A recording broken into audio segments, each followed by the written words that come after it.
Some of the worst jobs are starting to get improved so that we could focus more on how do we connect with human beings. Because there's plenty of pain in the world. There's plenty of problems in the world. We look at everything from the levels of obesity, the levels of disengagement and disassociation, the levels of depression. Like, we have big problems, and big problems have big payoffs for those people who are willing to solve it. So if we stop looking at labor as trading our time for money and work that we hate, and instead we start looking at it as, what are the things that I'm uniquely gifted to do because of either the pain I went through in the past or the things I'm most passionate about that I want to learn about, and I have a competency and a capability to learn those things, and we start focusing on that versus chasing something that isn't what we want to do because someone said it was a good career. This is where so much pain comes from. The topic of money is a topic that's pretty sensitive for most people. I mean, everybody has money, and we're born into this world, and we have no real definitive manual. We have a lot of misinformation that comes from our, well-intentioned family and friends, and that comes from circumstances that often we learn when we're kids. So, like, one of the things I want everyone to think about right now is, what is your first memory of money? Like, if you think, what's the first time you remember money? Because this probably shaped a lot of your thought process. And did you have a family that said, we can't afford that, that's a waste of money, money's burning a hole in your pocket, money doesn't grow on trees, we got to wait for our ship to come in? There's all these money sayings. As a matter of fact, as a 45-year-old white man, I wrote a money rap because of all of the harmful thought processes around money. Like, and it's like I don't know, it's like a spell that's cast on people with our language. And I believe that wealth is a language first and foremost. And if we don't speak that language properly, we're going to invite in victimhood and scarcity, and we're going to actually bring in a process that repels money instead of brings it to our life. And so people don't realize that they're even saying these things. And they don't even recognize that the only way to be wealthy is to be responsible. And that most of us shirk our responsibility when it comes to money because we hand it over to Wall Street. And why would we hand our money over to Wall Street? Like, would Wall Street have a brand you would trust? Like Wall Street Fitness? Is that going to be like good? Like they serve you cocaine on the way in?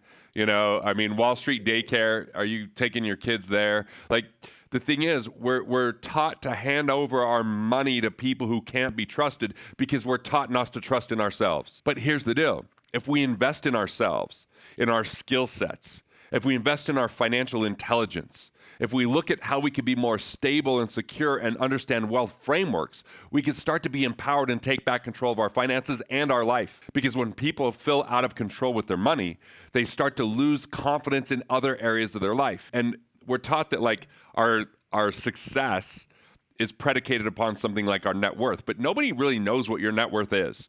It's kind of this secret number that we figure out of our assets minus our liabilities. Maybe we have to give it to a bank every now and again, but somehow we're taught that that should be our self-confidence account. The more net worth we have, the more self-worth we should have. And so we end up chasing money at the expense of life, at the expense of quality of life and enjoyment and being present. We chase money because we think it is love. We're confused. That's what they want us to believe, is the more money we have, the more lovable we are. And then we keep chasing this money, and if we have it, now do you like me now? How about now? How about now? And actually, sometimes it actually pushes people away because arrogance comes across, or we feel that. But when people are arrogant, they're simply wanting you to love them more than they love themselves. That's what arrogance is.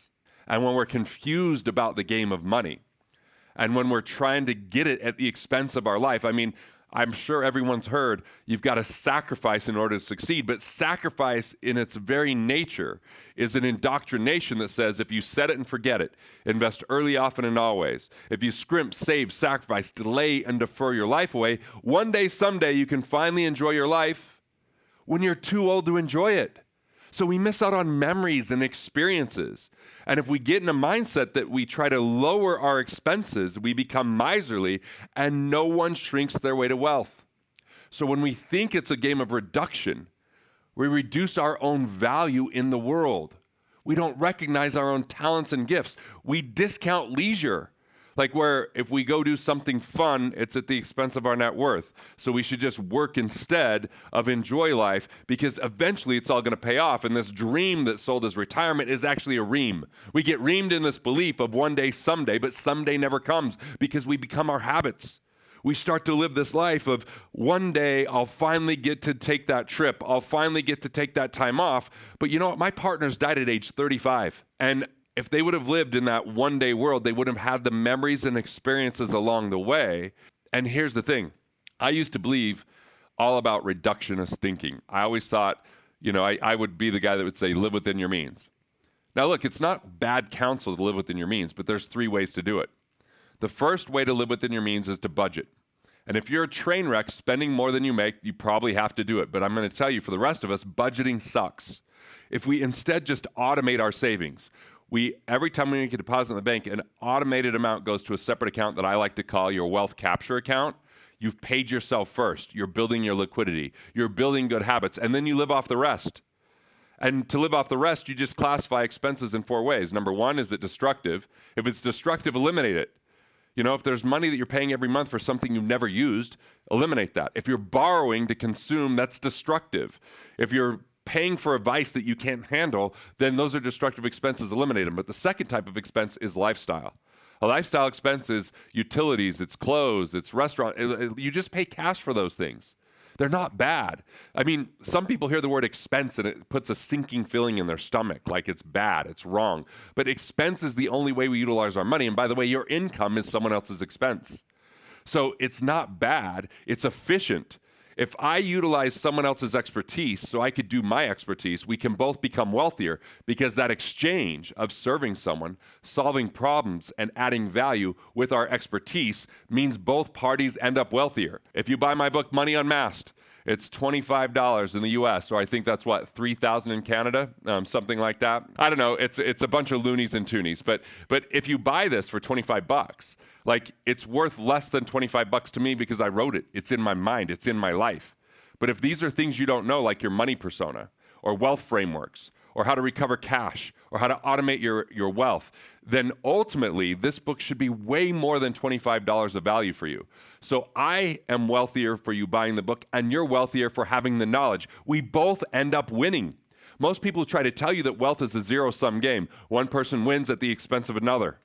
That's not how it works. It's an exchange game. The more you exchange, the more wealth is created.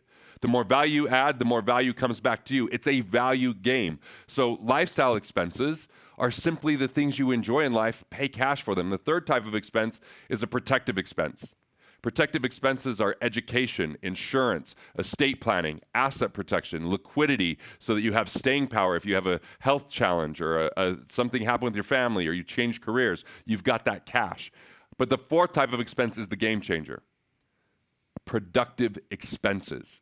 You put $1 in, $1 comes back. You want to increase productive expenses, address protective expenses, manage lifestyle expenses, and eliminate destructive expenses. That's the formula.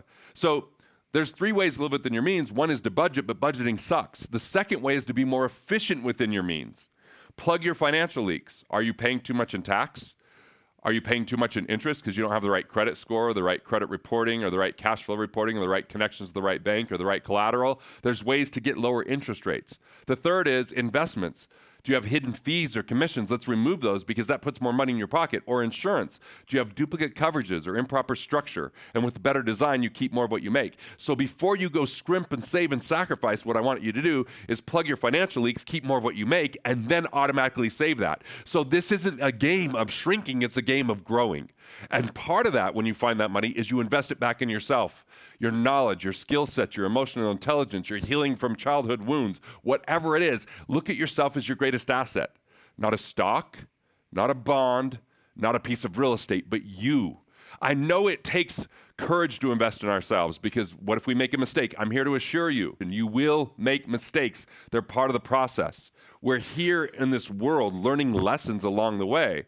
Mistakes don't make you less lovable, they make you human. They become ingredients of how you can start to educate other people because of the mistakes that you made. I made mistakes as a financial guy in real estate. Then I became so much more powerful than my clients when they were in that situation, because not only did I have the compassion, I had the wherewithal and the knowledge to navigate that I would have never figured out had I not gone through it myself. So you will make mistakes if you invest in yourself, but you'll learn from those mistakes versus hand your money over to someone you don't understand into investments you don't have any relationship to, and you lose and you go, that was a mistake. But what did you learn from it? A lack of trust? No, you have to learn to take responsibility for your finances. So you can live within your means by budgeting, which sucks, or being more efficient within your means, which is better, or expanding your means. Remember the productive expense? Expand your means. Add more value, serve more people, solve bigger problems. Wealth is a game of value creation. How can you be the best value creator that you possibly could be? Well, first you buy my book, because this doesn't change my life if you buy my book. But what it does is if this message gets to the world, it makes an impact that I feel connected to. This is a piece of my heart. And part of what this book shows you is your money persona. Your money persona is the subconscious belief systems that govern how you operate with your money. And if you don't understand the isolation and the selfishness and the scarcity that comes with the shadow personas, you're bound to make mistakes that will cost you time, money, and especially joy.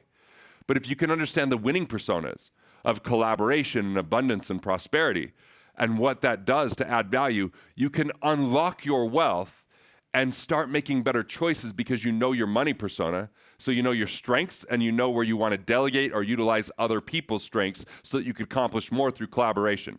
The world has been convincing us that it's a place of competition. Keep things sacred and safe and don't tell anyone. And then the world never gets to know the best, brightest part of who you are.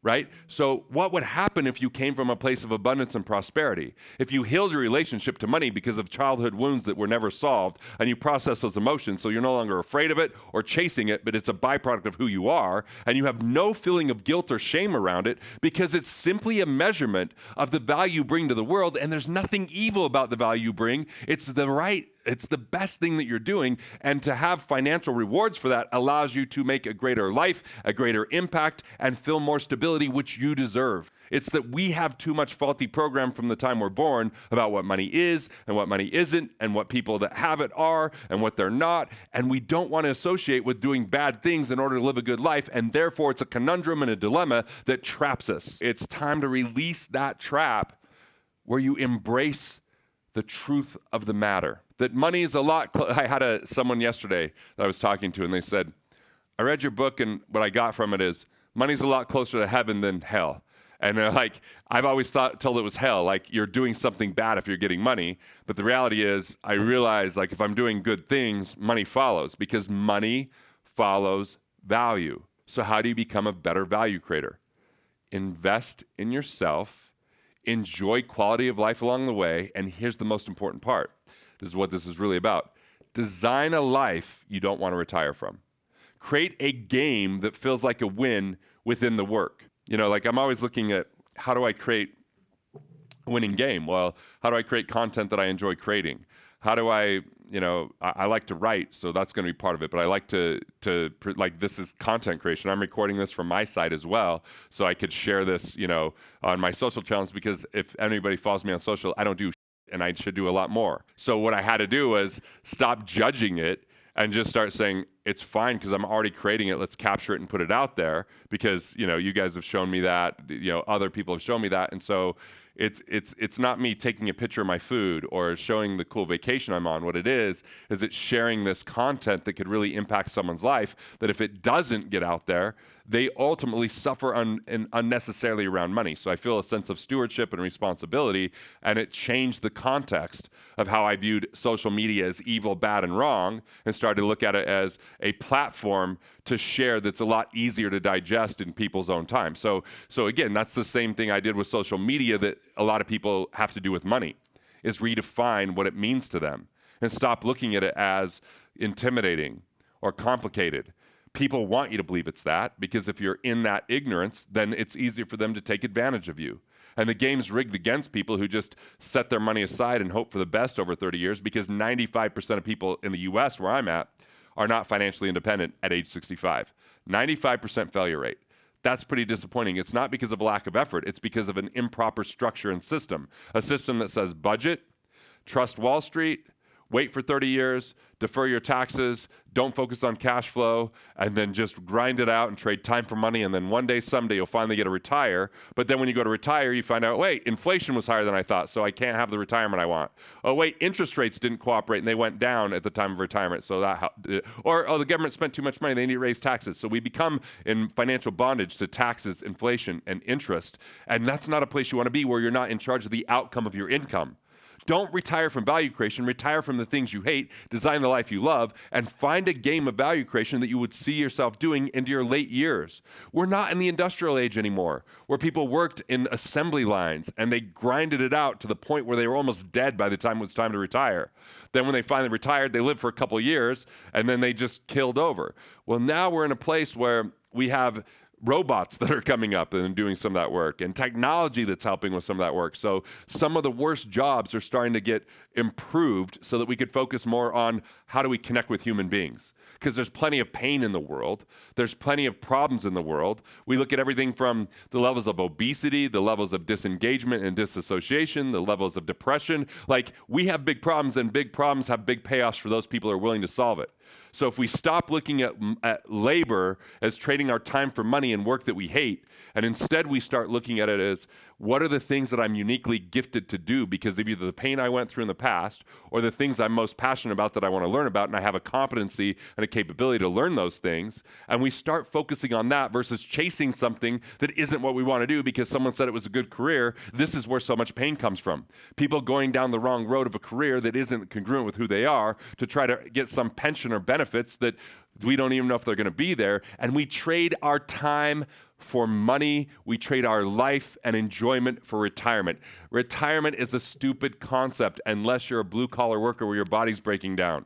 Retirement is not what you want to do. You want to take time off throughout your life so you're still engaged when you come back to work. People that retire are the ones that work 7 days a week, exhaust themselves, and they physically break down, and they're like, I'm done. I can't do it anymore. Like, what are you going to do? Like, there's this movement where people are just spending the least amount of money they can and trying to retire at age 50. So what? Your life's now about pinching pennies and coupon clipping so that you can have a life of mediocrity? I'm not here to be mediocre. I'm here to be fulfilled.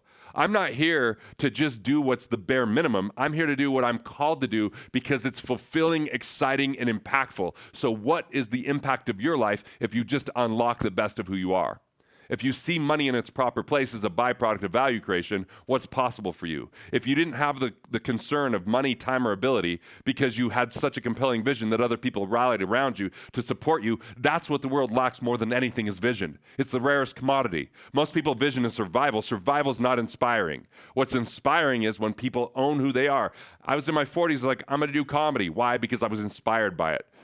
I wrote a children's book because it's something that needed to happen. I had enough people saying, are you going to, how do we help the kids? And I'm like, well, I got to team up. I didn't have to have all the answers. I teamed up with an author that was amazing because you don't have to do all this alone. Part of the funnest thing in this is collaboration and co-creation. Hey, thanks for watching. I appreciate it. And if you're enjoying these videos, well, there's good news. More where that came from. So go ahead and click through and watch the next video now.